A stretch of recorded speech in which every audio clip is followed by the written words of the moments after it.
కార్తీకదీపం -2 రాబోయే ఎపిసోడ్లలో ఊహించని భారీ మలుపులతో కథ మొత్తం ఒక్కసారిగా తిరగబడబోతోంది. శివనారాయణ ఇంట్లో జరిగిన గొడవలు, అవమానాలు ఒక ఎత్తైతే, దాని వెనుక దాగున్న అసలు భయంకరమైన నిజాలు ఇప్పుడు ప్రేక్షకులను థ్రిల్ చేయనున్నాయి. జ్యోత్స్న అందరి ముందు సూరజ్ను తక్కువ చేసి మాట్లాడి, ఎంత ఘోరంగా అవమానించినా అతడు ప్రశాంతంగా నవ్వడం వెనుక ఒక పెద్ద కుట్ర దాగి ఉంది. ఆ నవ్వు రాబోయే ఒక పెద్ద ప్రమాదానికి హెచ్చరిక అనే విషయానికి ఇంట్లో ఉన్న అమాయకులకు ఎవరికీ తెలియదు. జ్యోత్స్న కోపంతో ఇల్లు వదిలి తన బ్యాగ్ సర్దుకుని వెళ్ళిపోతానని చెప్పిన వెంటనే, సూరజ్ తన గదిలోకి వెళ్లి తలుపులు మూసివేస్తాడు.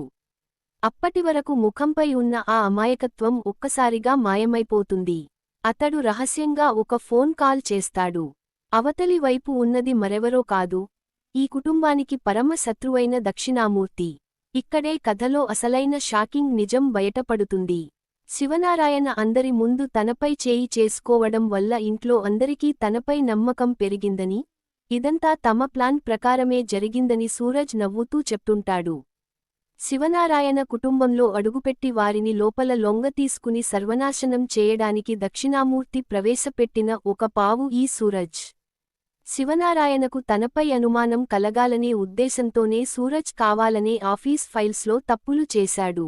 ఆ తర్వాత అందరి ముందు దెబ్బలు తిని, ఇంట్లో వాళ్ల దృష్టిలో తాను నిర్దోషినని నిరూపించుకుంటూ వారి మనసులో ఉన్న అనుమానాన్ని ఎప్పటికీ తుడిచిపెట్టేలా ప్లాన్ చేశాడు.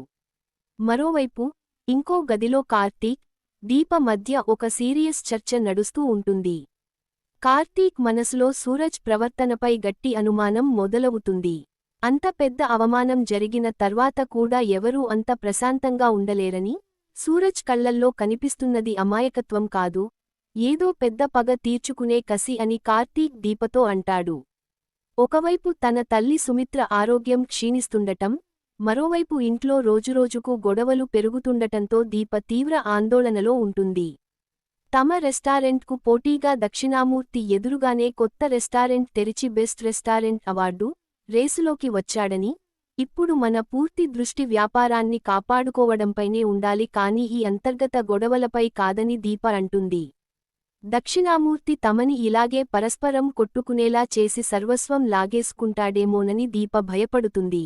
కార్తీక్ ఆమె మాటలతో ఏకీభవించినప్పటికీ, ఇంటి లోపలే ఒక ద్రోహి దాగి ఉంటే బయటి యుద్ధాన్ని ఎప్పటికీ గెలవలేమని, అందుకే సూరజ్ ప్రతి కదలికపై నిఘా ఉంచి అతని అసలు రంగును అందరి ముందు బయట పెట్టాలని గట్టిగా నిర్ణయించుకుంటాడు. మరుసటి రోజు ఉదయం కథలో మరో పెద్ద ట్విస్ట్ వస్తుంది. శివనారాయణ కుటుంబ సభ్యులందరినీ ఒక చోటకి పిలుస్తారు. ఆయన జ్యోత్స్నను వ్యాపారం మరియు కుటుంబ నిర్ణయాల నుండి పూర్తిగా పక్కన పెట్టేసి, ఆమె స్థానంలో దీపకు అన్ని బాధ్యతలను అప్పగిస్తున్నట్లు సంచలన ప్రకటన చేస్తారు. దీప ఎల్లప్పుడూ ఈ ఇంటి గౌరవాన్ని కాపాడిందని, జ్యోత్స్న కేవలం నిర్లక్ష్యాన్ని, అహంకారాన్ని మాత్రమే చూపించిందని శివనారాయణ అంటారు. అంతేకాకుండా, సూరజ్ చూపిన ఓర్పుకు శివనారాయణ ఎంతగానో ప్రభావితుడై అతడిని దీపకు ముఖ్య సహాయకుడిగా, బిజినెస్ మేనేజర్గా నియమించాలని నిర్ణయిస్తారు. ఇది వినగానే జ్యోత్స్నకు మైండ్ బ్లాక్ అవుతుంది. ఆమె ఏడుస్తూ తన తాత శివనారాయణ దగ్గరకు వెళ్లి, ఒక బయటి వ్యక్తి కోసం కన్న మనవరాలిని పరాయిదాన్ని చేశారా అని అడుగుతుంది. కానీ శివనారాయణ ఆమె మాటను అస్సలు పట్టించుకోరు. జ్యోత్స్న అహంకారం మట్టికరుస్తుంది. ఆమె కోపంతో ఊగిపోతూ దీప, సూరజ్ ఇద్దరిపై పగ తీర్చుకుంటానని శపథం చేస్తుంది. సూరజ్ కావాలనే తనను తక్కువ చేసి చూపించడానికి ఇదంతా చేశాడని ఆమె భావిస్తుంది కానీ, సూరజ్ ప్లాన్ అంతకంటే చాలా పెద్దదని మరియు ప్రమాదకరమైనదని ఆమెకు తెలియదు. అటువైపు దక్షిణామూర్తి తన కుతంత్రంలో మరో అడుగు ముందుకు వేస్తాడు. రాబోయే పోటీలో శివనారాయణ రెస్టారెంట్ను ఘోరంగా ఓడించడానికి నగరంలోని పెద్ద పెద్ద షెఫ్లను తన వైపు తిప్పుకుంటాడు. తమ రెస్టారెంట్లో పనిచేసే కొందరు పాత నమ్మకస్తులైన ఉద్యోగులు అకస్మాత్తుగా పని మానేసి వెళ్లిపోయారని తెలిసినప్పుడు కార్తీక్ ఆందోళన చెందుతాడు. ఇదంతా దక్షిణామూర్తి కుట్ర అని కార్తీక్ గ్రహిస్తాడు. ఇటువంటి క్లిష్ట సమయంలో దీప ముందుకు వచ్చి, తమ వద్ద పెద్ద షెఫ్లు లేకపోయినా తమ వంటకాల్లో ఉన్న ఆప్యాయతను, రుచిని ఎవరూ లాక్కోలేరని చెప్తుంది. దీప స్వయంగా కిచెన్ బాధ్యతలను స్వీకరించాలని నిర్ణయించుకుంటుంది. దీపలోని ఈ ధైర్యాన్ని చూసి కార్తీక్ ఆమెకు పూర్తి మద్దతు ఇస్తానని మాట ఇస్తాడు. ఇద్దరూ కలిసి రాత్రింబగళ్లు కష్టపడుతూ కుటుంబ గౌరవాన్ని కాపాడటానికి ప్రయత్నిస్తుంటారు. కాని ఇదే సమయంలో సూరజ్ వారి ఏర్పాట్ల సమాచారాన్ని అంతా రహస్యంగా దక్షిణామూర్తికి చేరవేస్తుంటాడు. దీప తయారు చేసిన సీక్రెట్ రెసిపీ ఫైల్స్ను దొంగిలించి దక్షిణామూర్తికి ఇవ్వడానికి అతడు ప్రయత్నిస్తాడు. అయితే కథలో అత్యంత దిగ్భ్రాంతికరమైన మరియు ఊహించని ట్విస్ట్ అప్పుడే వస్తుంది. పగతో రగిలిపోతున్న జ్యోత్స్న సూరజ్ కదలికలపై నిఘా పెట్టడం ప్రారంభిస్తుంది. అతడిని దెబ్బతీయడానికి ఆమె సూరజ్ వెనకాలే వెళ్తుంది. ఒక నిర్మానుష్య ప్రదేశంలో సూరజ్, దక్షిణామూర్తిని కలవడం ఆమె కళ్ళారా చూస్తుంది. తాతయ్య ముందు తనను తాను సరైన దానిగా నిరూపించుకోవడానికి, సూరజ్ ఒక ద్రోహి అని నిరూపించడానికి ఇదే సరైన అవకాశమని జ్యోత్స్న భావిస్తుంది. ఆమె వెంటనే తన ఫోన్తో వారిద్దరి సంభాషణను వీడియో తీస్తుంది. కాని ఆమె అక్కడి నుండి తప్పించుకోవాలని చూస్తున్నప్పుడు ఆమె కాలు ఒక రాయికి తగలడంతో పెద్ద శబ్దం వస్తుంది. ఆ శబ్దానికి సూరజ్, దక్షిణామూర్తి ఇద్దరూ అప్రమత్తం అవుతారు. సూరజ్ పరిగెత్తుకుంటూ వచ్చి జ్యోత్స్నను పట్టుకుంటాడు. జ్యోత్స్న భయంతో వణకిపోతుంది కాని ఆమె అహంకారం మాత్రం తగ్గదు. ఈ వీడియోను తాతయ్యకు చూపించి నిన్ను జైలుకు పంపుతానని బెదిరిస్తుంది. అప్పుడు సూరజ్ చేసిన పని ఎవరూ ఊహించనిది. అతడు అసలు భయపడకుండా సిగ్గులేకుండా నవ్వుతూ జ్యోత్స్న చేతిలో నుండి ఫోన్ లాక్కొని ఆ వీడియోను డిలీట్ చేస్తాడు.